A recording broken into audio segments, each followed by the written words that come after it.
जब रमाकांत यादव ने चुनाव के दौरान कहा कि हम आजमगढ़ की 10 सीटें अगर नहीं जीतेंगे तो राजनीति से संन्यास ले लेंगे, और उनका इतना बड़ा वर्चस्व है पूरे जनपद में कि उन्होंने 10 सीटें जिताने का काम किया। और जीतने के बाद सरकार को ये लगा, उत्तर प्रदेश की भारतीय जनता पार्टी की सरकार को लगा कि रमाकांत यादव ने जो कहा था वो किया, तो इनके रहने से पार्टी कमजोर होगी। मैं तो यूँ कहूँगा कि वो चुनाव का दौर था और वो शराब कहाँ से आई थी, दूसरे दल के लोगों ने वो शराब बांटी थी, उस दुकान से वो शराब नहीं गई थी, और दुकान से दूर दूर का वास्ता रमाकांत यादव से नहीं था। रमाकांत यादव जेल में रहेंगे तब भी एक भारी अंतर से चुनाव जीतेंगे, और बाहर रहेंगे तब भी भारी अंतर से चुनाव जीतेंगे, क्योंकि ये जनता के नेता हैं, वो जननायक हैं, और जनता उनके साथ उनके हर दुख दर्द में हमेशा खड़ी रहती है। देखिए, कब सिर्फ कांड, चूंकि माननीय मुख्यमंत्री जी के सजाती बंधुओं का कांड है, इसलिए उस पर कोई कार्रवाई होगी भी नहीं, मैं जानता हूँ। इस समय हमारी मौजूदगी है उत्तर प्रदेश के आजमगढ़ ज़िले की सबसे हॉट विधानसभा फूलपुर में मौजूद हैं, और यहाँ से जानने की कोशिश करेंगे कि आजमगढ़ से 4 बार सांसद रहे, और 2014 में हालांकि विपरीत परिस्थितियों में उन्होंने भाजपा के प्रत्याशी के रूप में उन्होंने माननीय मुलायम सिंह यादव के खिलाफ चुनाव लड़े।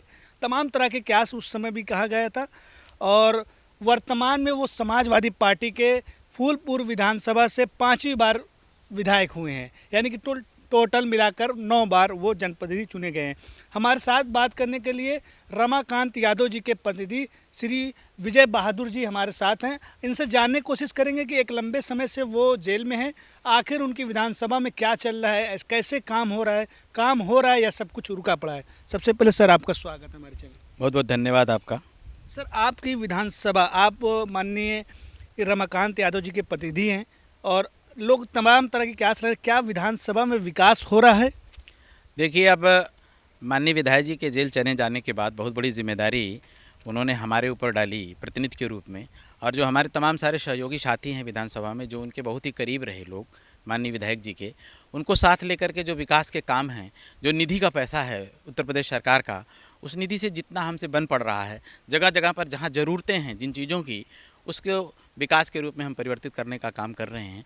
और कुछ सरकार से भी पैसे मांगने का काम किया है, जैसे प्रधानमंत्री सड़क योजना के अंतर्गत या पावर हाउस बनाने की तमाम सारी बातें हैं। तो जो विकास कर सकते हैं उनकी निधि के द्वारा वो कर रहे हैं। बाकी हम विपक्ष के लोग हैं, तो हमें सरकार से उतना धन नहीं मिल पा रहा है जितना धन अन्य विधानसभाओं में मिलता है।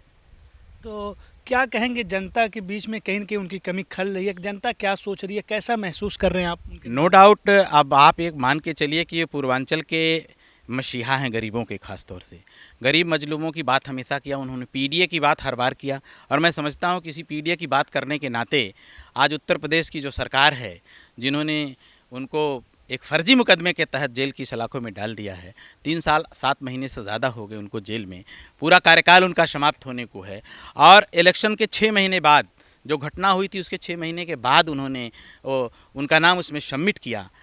तो अब स्वाभाविक है कि जो गरीब मजलूम के दुख दर्द में हमेशा खड़े रहते थे, तो उनकी कमी तो जनता को बहुत खल रही है, और मैं समझता हूँ कि जनता उनके आने का बेताबी से इंतज़ार कर रही है, और वो जब भी आएंगे, मुझे न्यायपालिका पर बड़ा भरोसा है कि वो जल्द ही आपके बीच में आएंगे, तो पब्लिक उनके लिए पाँव पलकें बिछा करके खड़ी रहेगी। जैसा कि आप देखते होंगे कि कभी कभी पेशी होती है उनकी न्यायालय में, बिना किसी सूचना के एक बहुत बड़ा जनसैलाब उनके पीछे खड़ा हो जाता है।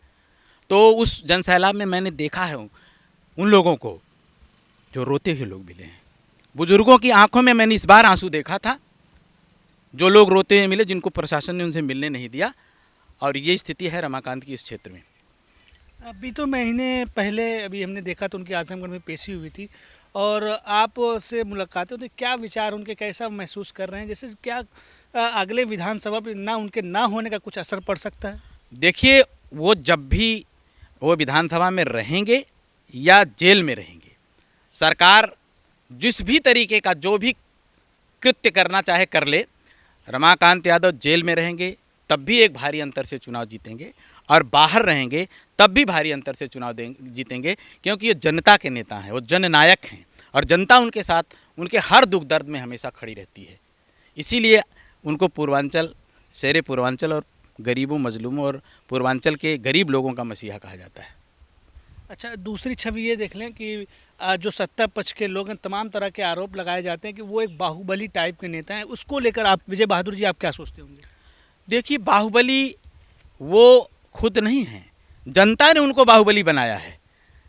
जिसके साथ जनता खड़ी रहती है राजनीति में, वो बाहुबली होता है। जनता के एक एक वोट से नेता की बाजुओं में ताकत पैदा होती है, और वो ताकत जनता ने दिया है, और वो जनता के बलबूते, जनता के दिए गए वोट से बाहुबली हैं। उनकी बाजुओं में जो ताकत है वो जनता की ताकत है, और उस तरीके से बाहुबली है। और दूसरे रूप में बाहुबली, मैं समझता हूँ कि कोई ये कहे कि ऐसे हैं वैसे हैं, तो वो मैं मानने के लिए नहीं तैयार हूँ। एक जहरीली शराब का कांड हुआ था, उसमें आपने बताया, तो क्या मामला था, किस तरीके से वो कब मामला हुआ और कब मुकदमा हुआ, इसके बारे में थोड़ा बताएं। देखिए, 2022 के चुनाव के दौरान माहुल बाजार में एक दुकान थी जो इनके नाम से थी भी नहीं। अब उस पर आरोप लगाया प्रशासन के लोगों ने कि यहाँ से शराब बिकी। मैं तो यूँ कहूँगा कि वो चुनाव का दौर था, और वो शराब कहाँ से आई थी? दूसरे दल के लोगों ने वो शराब बांटी थी, उस दुकान से वो शराब नहीं गई थी, और दुकान से दूर दूर का वास्ता रमाकांत यादव से नहीं था। और 6 महीने के बाद चुनाव के दौरान उनको उसमें मुलजिम नहीं बनाया गया। 6 महीने के बाद उत्तर प्रदेश की सरकार बदले की भावना से, जब रमाकांत यादव ने चुनाव के दौरान कहा कि हम आजमगढ़ की 10 सीटें अगर नहीं जीतेंगे तो राजनीति से संन्यास ले लेंगे, और उनका इतना बड़ा वर्चस्व है पूरे जनपद में कि उन्होंने 10 सीटें जिताने का काम किया, और जीतने के बाद सरकार को ये लगा, उत्तर प्रदेश की भारतीय जनता पार्टी की सरकार को लगा कि रमाकांत यादव ने जो कहा था वो किया, तो इनके रहने से पार्टी कमज़ोर होगी। 6 महीने के बाद उन्होंने एक NVW जारी हुआ था, बहुत छोटे थे पुराने मुकदमे में, वो राजनीतिक मुकदमा था चुनाव के समय का, लोकसभा के चुनाव में अकबर अहमद डंपी बनाम 1998 का ये मुकदमा था। अकबर अहमद डंपी बनाम रमाकांत यादव के नाम से था। उसमें NVW जारी करा के उन्होंने अरेस्ट कराया, और उसके बाद तमाम सारे फर्जी मुकदमे जो पीछे 6 महीने पहले शराब कांड हुआ था, उसमें इन्होंने उसका मास्टरमाइंड बना दिया। मैं बहुत दूसरे भाव से मैं कह नहीं सकता, जिस भाव से मैं कहना चाह रहा हूँ, हो सकता मेरे ऊपर भी मुकदमे हो जाएं, लेकिन जिस तरीका का कृत्य उत्तर प्रदेश की सरकार और प्रशासन ने उनके साथ किया, इनकी LI को, इनके इंटेलिजेंस ब्यूरो को फरवरी मार्च में जब शराब कांड होता तब पता नहीं लगता कि रमाकांत यादव मास्टरमाइंड है। 6 महीने बाद पता लगता है कि अरे ये तो मास्टरमाइंड थे। इतने तेज हैं सरकार के लोग। तो सरकार के इशारे पर फर्जी मुकदमे के तहत इनको उसमें इंक्लूड किया गया, और उसके बाद इन्हें जेल डाल दिया गया। अच्छा, तमाम तरह से संपत्तियां कुर्क की जा रही है, और वहीं आप दूसरी तरफ देखेंगे इसी जौनपुर से और बनारस से तमाम तार जुड़े मिल रहे हैं। आजमगढ़ का भी उसमें नाम आया, कफ सिरफ कांड, उसमें क्या कार्रवाई हो रही, क्या लगता है आपको इस तरीके से? देखिए, कफ सिरप कांड चूँकि माननीय मुख्यमंत्री जी के सजाती बंधुओं का कांड है, इसलिए उस पर कोई कार्रवाई होगी भी नहीं, मैं जानता हूं। जहां तक दूसरे लोगों को साइड से उसमें इंक्लूड कर दिया जाएगा, और जो कोडीन में सम्मिलित लोग हैं उनका नाम न लेना हो तो ज़्यादा अच्छा है, क्योंकि ऐसे सिरप जिसको बच्चे पी करके स्वस्थ होते हैं, और बच्चों को पीने वाली दवा में अगर कुछ ऐसा पदार्थ मिलाया जाता है जिससे बच्चों की डेथ हो जाती हो, या बच्चे बीमार हो जाते हों, या बच्चे विकलांग हो जाते हैं, तो ये बड़ा घृणित कार्य है। मैं उस पर नहीं जाना चाहता, और वो सजाती बंधु हैं तो माननीय मुख्यमंत्री जी की कृपा दृष्टि उन पर बनी हुई है, तो उनके खिलाफ ऐसा कुछ नहीं होने वाला है।